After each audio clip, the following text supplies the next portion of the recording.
longer the time spent in retirement, the harder it actually becomes to be certain about a retiree's financial outcome. So when you're planning for retirement or living in it, you must understand the risks that lie ahead and how they can impact your financial security. With me today is Leonard Simpson with 2020 Financial Advisors in Folsom, California.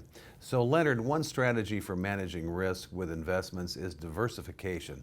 Talk about what you see with your clients right now. Well, Scott, unfortunately, what I typically see is clients do not have any sense of what diversification is.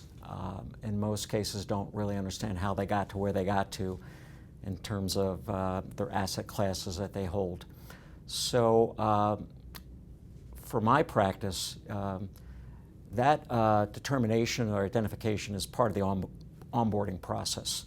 So we need to get that right at the very beginning so that both my clients understand and I understand what their propensity for risk is in order to be able to properly provide them with a sound portfolio designs.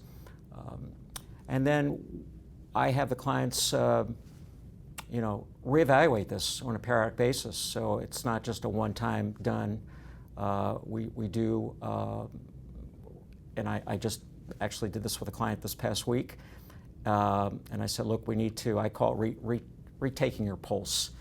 We need to see where you're at from a volatility perspective, and this person, perfect example, because she wants to retire in a year and a half, so this was an ideal time to take a look at her portfolio and see if it's still in sync with what her volatility for risk is with retirement coming up in a year and a half.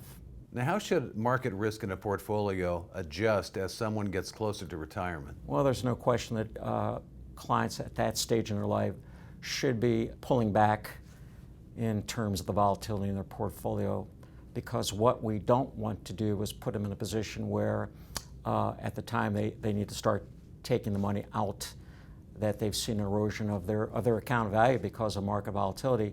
So we need to have a stable portfolio to provide for distribution in retirement from their accounts. So absolutely, we want to dial that back and stabilize the savings in the portfolio, and to be able to provide for distribution or withdrawals in retirement.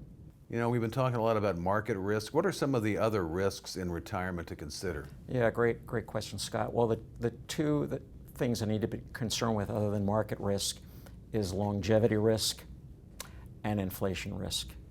And so I find that a lot of my retired clients still occupy some portion of their portfolio in equities because they understand that they are going to have to keep up with inflation, and certainly the longer their expectation is for how long they're going to be living, we need to make sure that their portfolio is going to continue to grow to provide them with the income that they're going to need in their retirement.